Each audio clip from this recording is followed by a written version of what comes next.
These are, what, 1, 2, 3, 4, 5, 6, 7, 8, 9, 10, 11 African countries. The next column, this one. This is the annual number of condoms distributed over an 11-year period.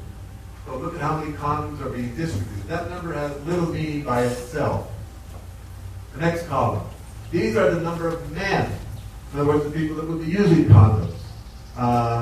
In the thousands. In other words, you need to divide the number of condoms by the number of men, and you get the average condom per year per male. This is the important number because that can be compared to countries across or throughout the spectrum here. And you compare the number of condoms per male by the HIV prevalency rate at that time. Look what is happening. 4 countries, Botswana, or 3 countries here, South Africa and Zimbabwe. They have the highest condom distribution rate, condoms per male. They have the highest HIV prevalency rate. Wow. If condoms were working, you would not expect that. And I looked at this chart, and I looked a little bit closer, and I thought, wow, something else is happening here. The 4 countries that have the lowest condom distribution rate had 3 of the 4 lowest HIV/AIDS rate. Wow, something's happening. Condoms, don't really work.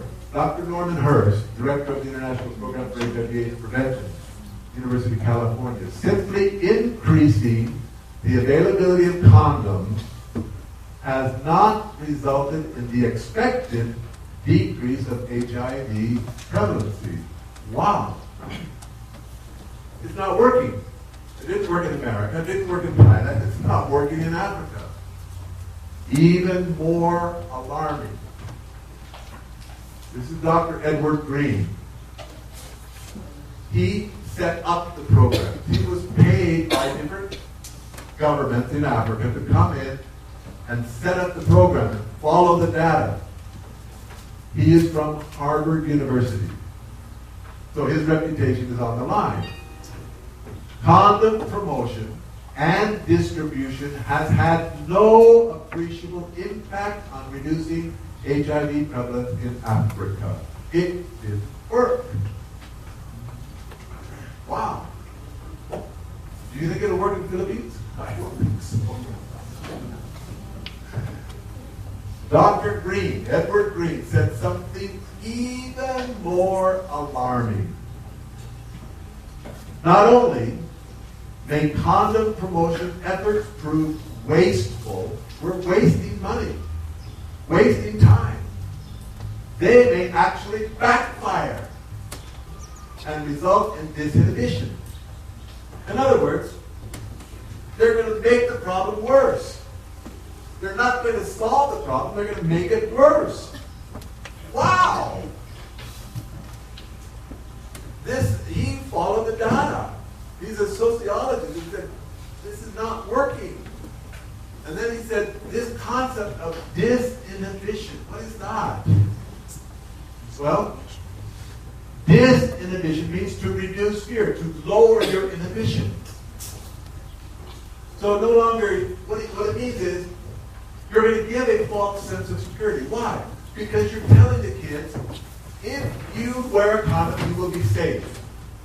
Oh, I'm safe, so I can continue to have sex with multiple partners. So you have given them a false sense of security, but they believe it. And you've done that because you want them to wear a condom. So in advertising the condom, you have given them this false sense of security. Then you lower the level of fear. Well, it's okay. I can just continue. In fact, if I want to, I can have more. It means they continue the high-risk behavior that they have. They're not changing behavior. And condoms is transmitted, or AIDS is transmitted through this sexual relationship. What does it mean to continue high-risk behavior? There are several factors in that. Number one, early initiation of first love. The younger the age of their first sexual experience, the more likely they're going to have multiple sexual partners. Number two, your first love or first sexual relationship is outside of marriage. Another indicator, the high-risk area, high-risk behavior. Number three, you're more likely to have multiple partners the earlier you have your first love and if your first love is outside of marriage.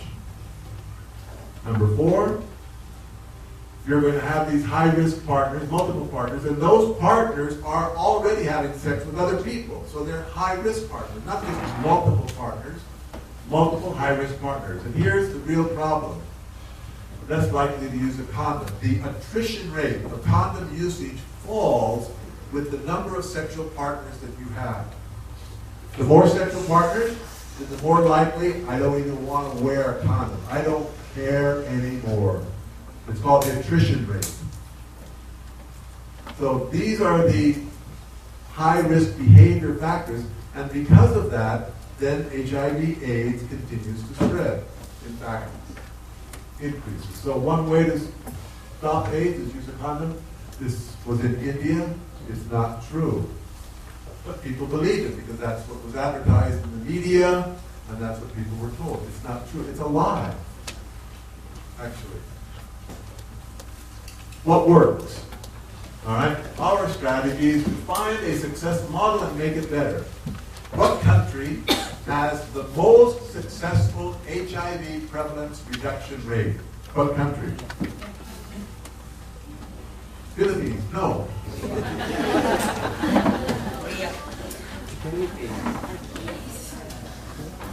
So you're guessing. You don't know, right? You're saying, I don't know. Uganda. This is again Edward Green. Uganda has experienced the most successful decline in HIV prevalence of any country in the world. Well, how did they do it? That's what we want to know, right? Yeah. Well, here's the chart. We're looking at this period of time, and from a 10-year period of time, from a early high of over 20%, they reduced it to about 5%, 6%. How did they do it? Actually, I went to Uganda to study this. And Uganda was in a very difficult situation. Idi Amin was the ruler. He was a dictator. Idi Amin. And then he was overthrown by Mussolini.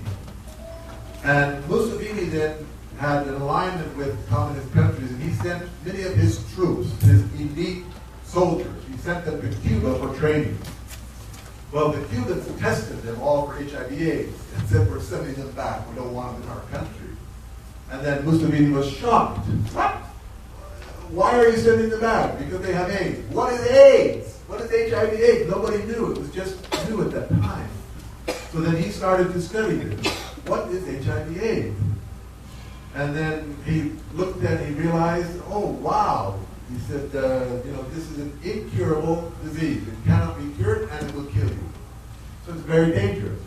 No cure, and surely you will die, or 99%. There are some people that have HIV that never get AIDS. Those people are being studied. Actually, one of them is our member in America. And so just because you get HIV/AIDS, not everyone dies, but a vast majority of them do die. So anyway, he studied HIV/AIDS. Looked at it. What is it reading? Ah! He said, HIV/AIDS is a good problem. What? He said, well, it's not airborne. That would be more difficult to control. It's not waterborne. That would be difficult to control. It's not skin contact, just touching people. That would be difficult to control. It's exchange of body fluids. Sex. Let's control sex, and then we can control HIV/AIDS. That was his strategy. So what he did, he started a campaign.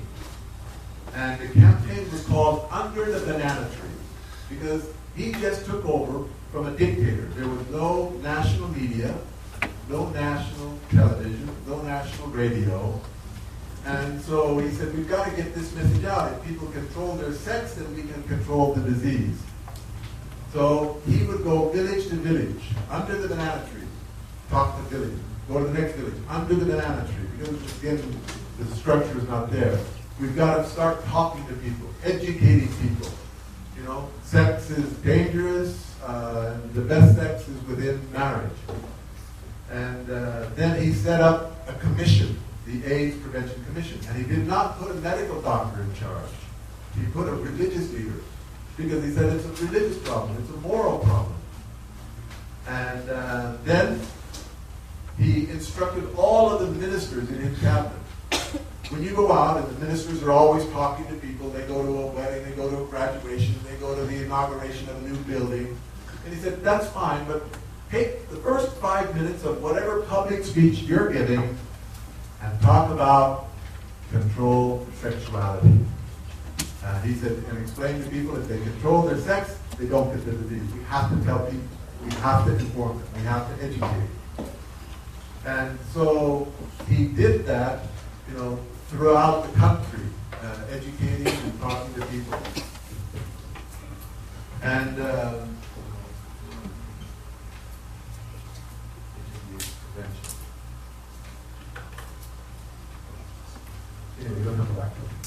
so as this reduced its rate, then because he put a religious leader in charge, then the question came up. Well, there are both Christian and Muslims in Uganda. Muslims can have 4 wives. What do we do? And his answer was very simple. He said, I'm not here to teach religion or theology. And if your religion allows you to have 4 wives, okay. But my advice, direction, is only have sex with your wives. However many wives you have, don't have sex with people that are not your wives. If you have 4, then but keep the 4, and that way if you get a disease, then it can be controlled. So the phrase they used, very interesting, called zero grazing. In other words, I don't care how many cattle you have, but keep your own cows in your field. Don't graze in other fields. Don't have sex outside of marriage. Zero grazing was the phrase. And because of this education, then we see this decline. It is not only the most effective, it's also the most cost effective. It costs $1 per person per year. Just education. It's not expensive. The billions and billions of dollars that are being, put into HIV/AIDS prevention programs and, trying to find medicine, it's not necessary if we just control sexuality. And people said, well, you're not going to be able to do it among the teenagers. Not true. In Uganda, HIV prevention declined 70% in the general population, 75% in the teen population, 15 to 19 years old. It worked. Wow. It worked. So what did he do? He called it ABC. A, abstinence. B, be faithful. And C, wear a condom. So he didn't ban the distribution of condoms. He said, what he did, he said, this is risk avoidance. If you are pure, you don't have sex, if you're not married, and you're faithful to your wife or wives, then you will avoid the risk. This is called risk reduction. You don't avoid it because you will still have that risk if you're having sex. But what he did was put a firewall between the two. In other words, this is going to be publicly promoted in the schools, in the churches, in the mosques. And he was able to work with the faith-based organizations because he didn't ask them to distribute condoms. They were willing to work with him. Wow. This he called silent promotion. We have sex workers. We have drug addicts. Those people are probably not going to change their behavior. they should wear a condom. But that's a smaller audience. And if the target is smaller, we can be more effective in our program. So this was the policy that he set up in Uganda. This is why AIDS declined. Then he got lots and lots and lots of pressure from the international community. What are you doing? It's not working with. Because of that, he was able to work with the faith-based organizations. If you ask the Catholic to go distribute condoms, they don't want to do it. Ask the Muslim, go distribute, they don't want to do it. They won't help you on your national policy because it violates their religious traditions. This is family values. This is a medical issue. So he separated those two. This is a very good model. My suggestion is if you have money to prevent HIV/AIDS, 2/3 of it should go here. Educating teenagers about the importance of remaining pure and educate the adults about the importance of being faithful. This is Father's absolute sex idea. No sex before marriage and fidelity within marriage. It's the same thing Father's talking about. And if you need, then of course we must deal with this issue, maybe only one third. But now most of the money goes here. And people are not working. Why? Because the religions are not working together. The government cannot help one religion over another. The religions don't want to work. So the government, the religions are not involved. The model of interreligious work was, for me, very powerful model was in Taiwan. I showed you the slide yesterday of all the different activities. In Taiwan, they wanted to change